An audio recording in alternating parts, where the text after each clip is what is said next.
Boa tarde. Que a paz proveniente dos reinos mais superiores da existência esteja em mim e vós outros. Eu não sou um homem de religião. Não sou. Não pertenço a nenhuma religião específica, nenhuma denominação específica, apesar de gostar de frequentar os templos.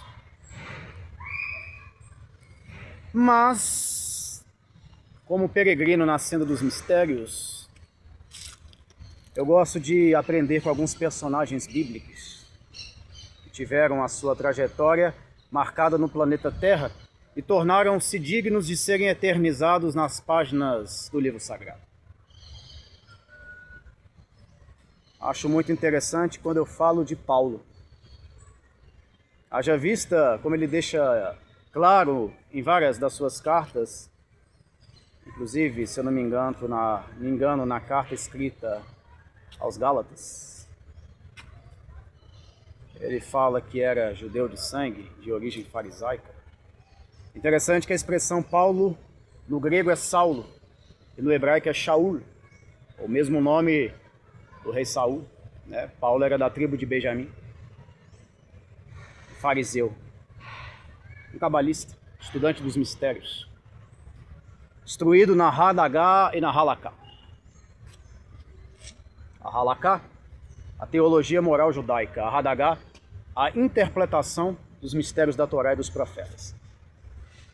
Mas não quero aqui falar da Hadagá e da Halaká. Não necessariamente ainda. Eu quero analisar e expor um pouco da personalidade de Paulo e como podemos aplicar na nossa vida. Paulo, quando tem a experiência na estrada de Damasco, a estrada da vida, né, no qual ele tem a experiência teofânica, ele escuta a voz, alacor, se eu não me engano, em língua hebraica. Se eu não me engano, vocês me desculpem. Tá. Depois eu posso analisar direitinho qual é a pronúncia da expressão voz em hebraico, mas ele escuta a voz proveniente dos reinos superiores.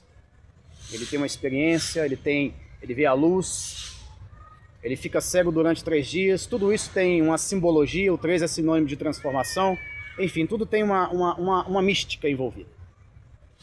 Mas eu gostaria de me atentar a algo interessantíssimo. Mesmo depois dessa experiência, Paulo não perdeu a sua capacidade de ser usado por aquele que transcende o infinito. Ora, um menino que foi criado dentro da tradição judaica, que começou a estudar aos 5 anos de idade, a história dos matriarcas, das patriarcas. Ele era muito zeloso pela obra. Ele inclusive matava se fosse preciso. E depois que ele passa pela estrada de Damasco,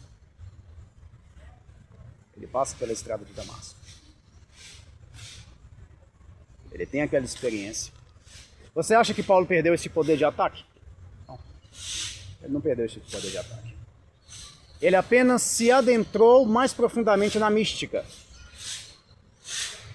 Porque até então Paulo ele fazia isso movido pela literalidade, pela superficialidade da religião. Quando ele tem a experiência na estrada de Damasco, ele entende a mística. O que está por detrás da letra? A mística. E Paulo não perde o seu poder de ataque, a sua inteligência e sua capacidade de combate.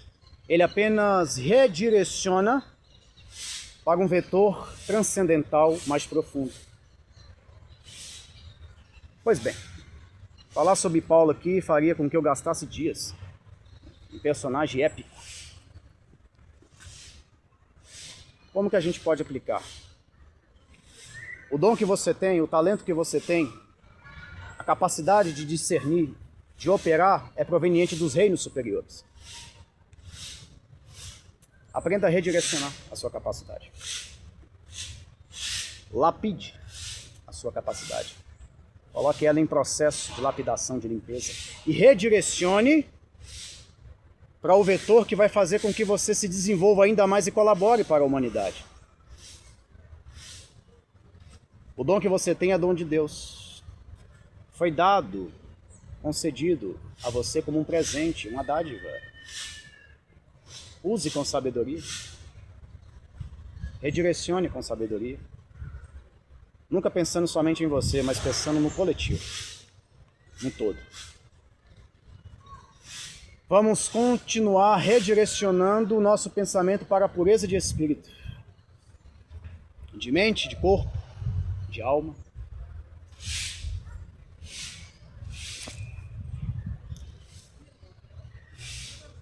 De mente, de corpo, de alma, de espírito. Os 4 pilares, será? 4, 3, tudo tem uma mística envolvida, né? Todo número tem um porquê. Se é o número 3, se é o número 4, se é o número 2, se é o número 1, sempre vai ter uma mística. E se tem uma mística, tem um ensinamento. Eu sei que as mentes ficam ávidas para que a gente aprofunde um pouco mais, mas teremos que devagar. É um conhecimento muito profundo, muito profundo, e tem que ser escalonado. Mas nunca se esqueça, o que você tem é dom de Deus. Apenas aprenda a redirecionar para um vetor de transcendência e cooperação mútua e coletiva. Muita paz, muita luz, proveniente dos reinos superiores. Até mais. Bye bye, goodbye.